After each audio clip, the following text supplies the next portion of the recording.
Boa noite a todos. Estamos aqui com a ilustríssima docente da nossa universidade, a professora Tatiana Nascimento. Eu e o Pedro aqui vamos entrevistar ela hoje. Obrigada, meninos, pelo convite. É uma honra estar com vocês. É uma honra te entrevistar também. A gente quer abrir o nosso bloco entrevistativo do Café no Copo Americano, que é nosso podcast de economia e política internacional de uma forma diferente. Hoje é uma entrevista com a nossa ilustríssima docente que, porventura, sabe muito sobre gestão financeira. E a gente vai falar com ela sobre a educação financeira dos brasileiros. Legal. Professor, o que você acha da educação financeira dos brasileiros hoje? Você tem uma perspectiva sobre eles? Você acha que existe um problema de educação financeira efetivo ou algo do tipo? Ou somos jogados ao mar com os tubarões? Uau, começou bem. Bom, eu me chamo Tatiane Nascimento, sou professora aqui na Brás Cubas, trabalho um pouquinho com consultoria financeira, já fui professora consultora do Sebrae por um tempo, mas a minha história com, né, a parte de gestão financeira começou quando eu não sabia administrar as minhas finanças. Eu acho que quando a gente tem algum problema, a gente tem duas opções, né?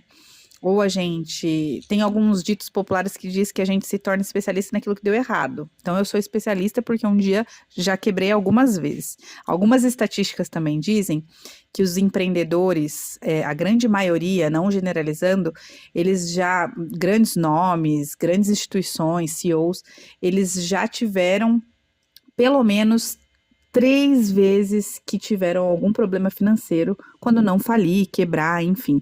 Então, isso é um dado muito grande dentro do nosso país, é uma pesquisa brasileira. E aí você me perguntou como que é a parte financeira dos brasileiros hoje, como que eu acho, né? Algumas pesquisas nos dizem também que 70% das famílias já se endividaram ou estão endividadas. É um número alarmante, né? Muito triste ter esse dado, né?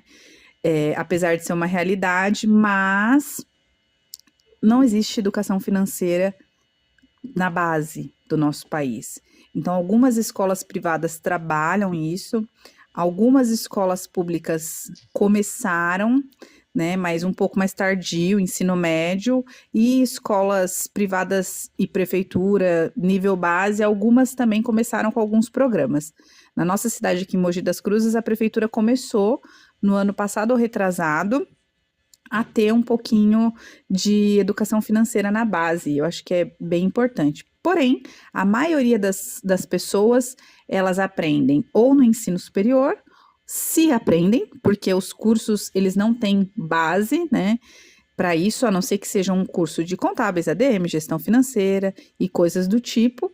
O Sebrae tem informações gratuitas de gestão financeira nível base para pessoa física, enfim, mas não tem procura. A maioria das pessoas, elas só se preocupam com as finanças delas, se preocuparem depois de que tiveram uma quebra, um prejuízo. Então, é triste, mas a situação financeira do nosso país hoje, a grande maioria das pessoas, elas vivem de sorte, não de planejamento e não de gestão. E não é quanto se ganha, é como se administra. Existem pessoas que ganham 10 salários mínimos e pega dinheiro emprestado de quem ganha um salário mínimo. E existem pessoas que ganham um salário mínimo, mas têm uma reserva de emergência caso precise. Então, é gestão, não é nem condição, quanto se ganha, mas como se administra. E aí, voltando para a pergunta inicial, como que está essa questão de finanças no nosso país? Ela precisa, sim, ter uma educação financeira desde a base.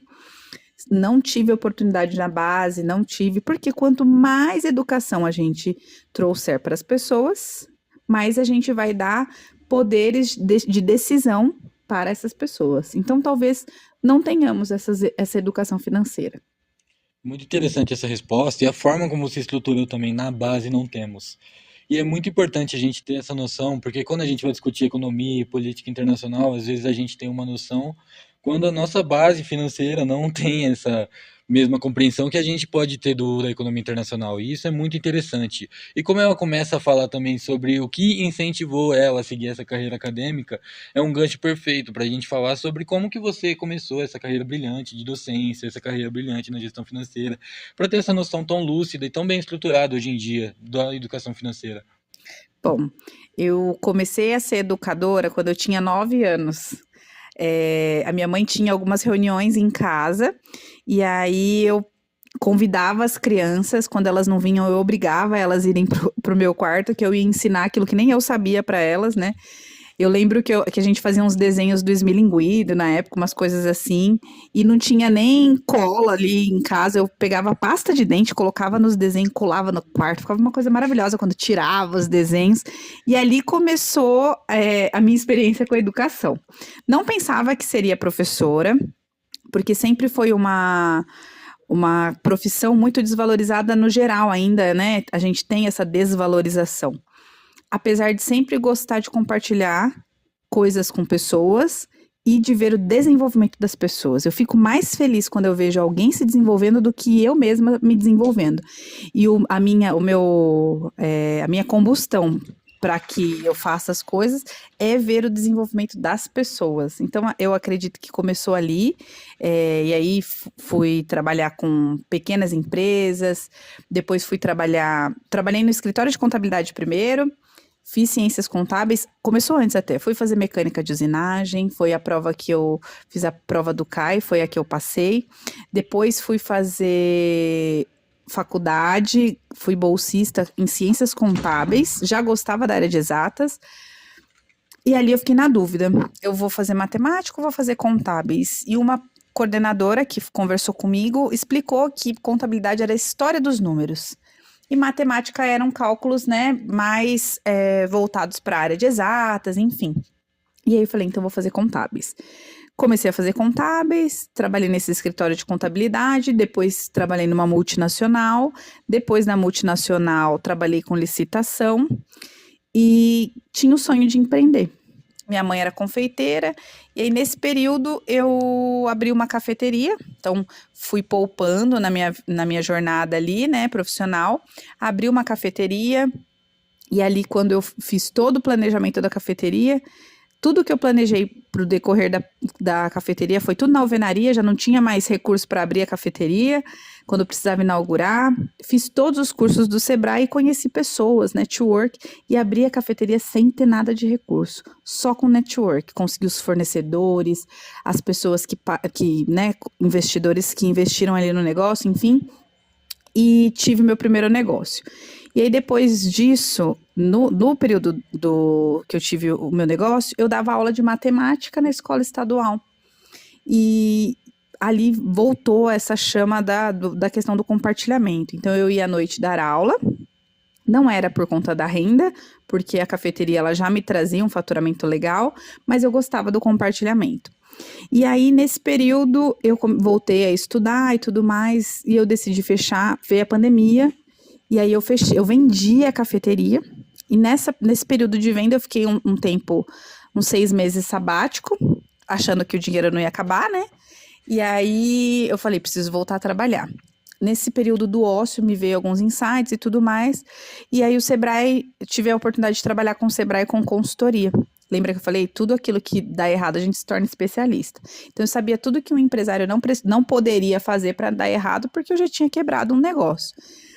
E aí, nesse período, eu comecei a dar consultoria, mentoria, palestras pelo Sebrae, e me surgiu a oportunidade de fazer um mestrado. Meu sonho era dar aula no ensino superior, mas eu não achava que era tão possível, principalmente porque precisava do inglês. E eu sempre fui de exatas, línguas aqui era uma coisa que não me apaixonava muito. E precisava. Então, passei na entrevista do mestrado, comecei a fazer o mestrado em políticas públicas, e pensava, o que tem a ver com finanças? Tudo, né? O tema do mestrado era mulheres e vulnerabilidade que possuíam intromissão familiar por dependência financeira. Resumindo, quem paga as contas manda na nossa vida. Um dado muito importante também.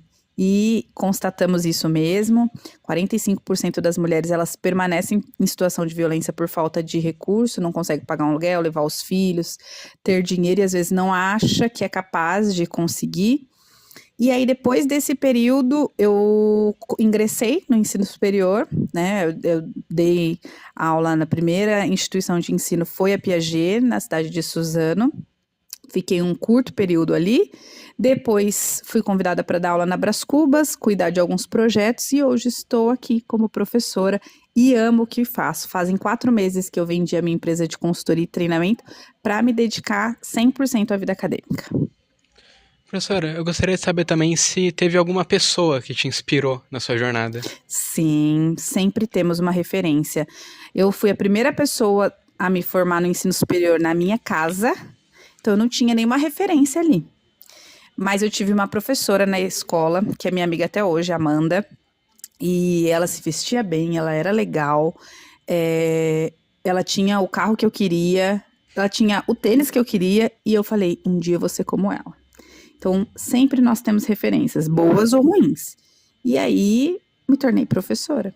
Sou professora, né? Então, sim, tive a Amanda. Outros profissionais passaram, mas ela foi a pessoa que me impactou e que, de fato, até hoje me inspira.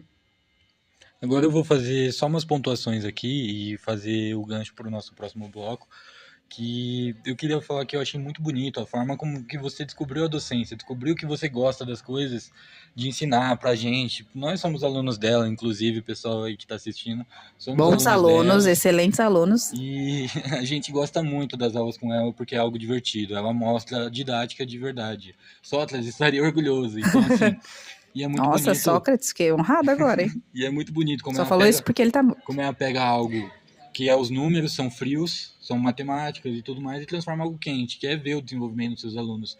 Ver que a gente, como aluno e como corpo estudantil no geral, se desenvolve sobre a tutoria dela. Então isso é algo muito bonito. E a Amanda que ela via lá no passado é o que a gente vê ela hoje, uma pessoa muito bem instruída e que ajuda a gente no que pode. Então isso é de extrema valia para a gente. E para o nosso último bloco a gente vai passar para sua visão sobre o futuro. O que você acha do futuro, baseado falando nas finanças? Você acha que existe algo, sim, você já falou dos projetos, mas você pensa que realmente com essas reformas de base, no futuro vão ter brasileiros mais instruídos financeiramente ou a gente está num ciclo vicioso? Já estamos tendo, né? Eu sou prova viva disso. Então, muitos que antes não tinham acesso, hoje têm acesso. O acesso é para todos. Tem vários cursos, o digital trouxe isso, a gente evoluiu durante a pandemia 10 anos em um ano, né? Então, tem sim, mas sempre vai continuar sendo as pessoas que buscam por informação e conhecimento. A informação e conhecimento não vai vir até nós se nós não formos até ele. Então, existe N possibilidades, só não tem dinheiro quem não quer. E outra, dinheiro tem a ver com as nossas emoções. Então, é bem importante a gente entender quem nós somos, o que nós queremos, do que nós gostamos. A psicologia nos ajuda muito nisso, porque se eu não conheço quem eu sou, não entendo nada disso, dificilmente eu vou ter um desenvolvimento em qualquer área da minha vida, e finanças não é diferente.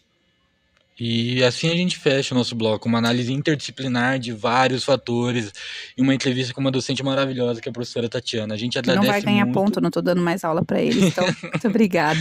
A gente agradece muito pela participação dela. Hoje um bloco um pouco mais reduzido, porém igualmente rico em conhecimento. E a gente agradece muito a todos que assistiram e muito obrigado. Obrigada, fico honrada com o convite e vou assistir o próximo bloco. Muito obrigado.